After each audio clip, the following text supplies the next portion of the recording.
राधे राधे महाराज जी। महाराज जी, जीवन का लक्ष्य कैसे तय करें? कैसे पता चले कि जो सोचा है वही सही है? जीवन में इतने उतार चढ़ाव हैं, कभी लगता है नहीं, जो हो रहा है पहले वही सही है। जीवन का लक्ष्य क्या है पहले ये तो समझिए। क्या रुपया जीवन का लक्ष्य हो सकता है? मकान हो सकता है, भोग हो सकते हैं।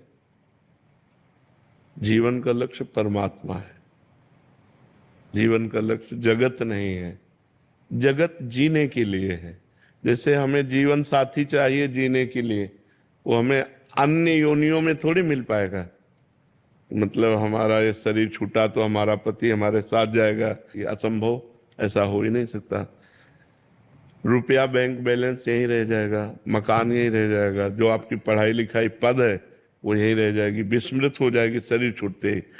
तो अगर हमने ये सब लक्ष्य बनाया तो परिणाम में तो सब व्यर्थ ही गया ना। परिणाम में तो कुछ हाथ नहीं लगा।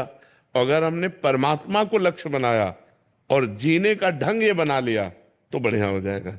हम भगवान का नाम जप करते हुए अपने पति में परमात्मा को देखें, अपने पुत्र में परमात्मा को देखें, समाज में परमात्मा को देखें, अच्छा व्यवहार करें। जो हमें पद मिला है, जो हमें धर्म मिला है, जैसे आप किसी की बहन है, आप किसी की पत्नी है, शादी ना हुई हो तो हम भागवतिक भाव फिर स्वीकार करके ब्रह्मचर्य से भगवान से अपना संबंध माने।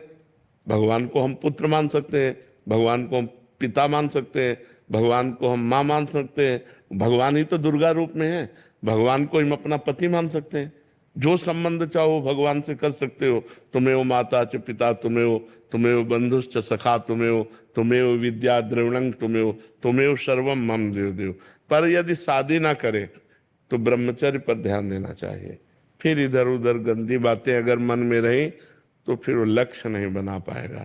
भले सन्यासी वेश ना हो, लेकिन अंदर से संयम, नियम, पवित्रता, ब्रह्मचर्य, तो वो परमात्मा का लक्ष्य बन जाएगा। या तो गृहस्थ धर्म से चले तो परमात्मा का लक्ष्य बन जाएगा, या विरक्त धर्म। दो ही धर्म है हमारे यहाँ प्रगट में, निवृत्ति धर्म और प्रवृत्ति धर्म। प्रवृत्ति धर्म गृहस्थ और निवृत्ति धर्म विरक्त। तो यदि हम ब्याह ना करें तो हम गृहस्थ धर्म में नहीं गए, तो हम आजीवन ब्रह्मचर्य का नियम लें। हम किसी भी पुरुष का स्पर्श काम भाव से नहीं करेंगे। तो वो जो ताप है, काम का जो वेग हमें तपाता है, वो तपस्या बन जाती है, और उसी तपस्या से भगवान प्रसन्न हो जाते हैं। इसीलिए हमको एक धर्म तो स्वीकार करना चाहिए। आज गृहस्थी में बड़ा संशय हो रहा है। पति पत्नी में प्रेम नहीं रह गया। जब पति को देखती है कि दूसरी लड़की से, स्त्री से, या पति देखता है कि दूसरे पुरुष से, तो दोनों का मन अशांत हो जाता है। या तो संबंध विच्छेद, तलाक में उतर जाते हैं, या फिर हिंसा में उतर जाते हैं। तो गृहस्थ धर्म में भी बड़ा अब संशयपूर्ण है। बहुत ज्यादा विवाह विच्छेद बहुत ज्यादा हो। हाँ, और हिंसाएं भी हो रही हैं। आप देखिए, क्योंकि हमारे देश में ये सूट नहीं करेगा सूत्र। हमारा देश धर्म प्रधान है। ये विदेश में चलेगा, भारत में नहीं चलेगा। विदेश में ऐसा होता होगा, भारत में नहीं चलेगा।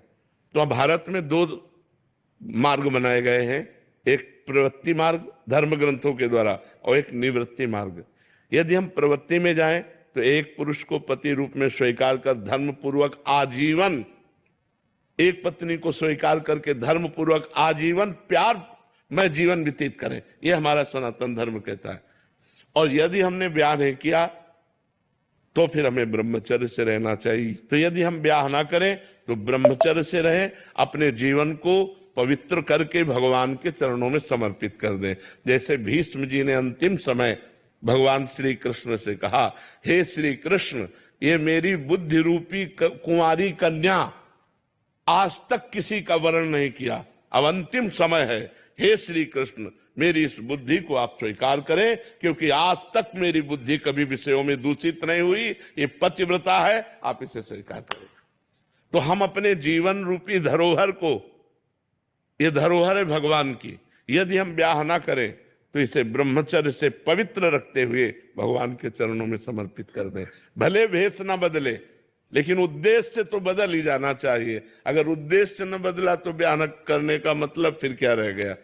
ना आप गृहस्थी रह गए, ना आप विरक्ति रह गए, तो ना इधर के ना उधर के, दोनों तरह से चले गए। गृहस्थी में कम से कम एक धर्म का पालन, विरक्ति में अपने धर्म का पालन। तो जो पुरुष या जो स्त्री ब्याह ना करे, उसे ब्रह्मचर्य का आश्रय लेकर, भले समाज में रहे, ब्रह्मचर्य का आश्रय लेकर पवित्र जीवन व्यतीत करते हुए समाज सेवा करनी चाहिए। एडवोकेट परीक्षित,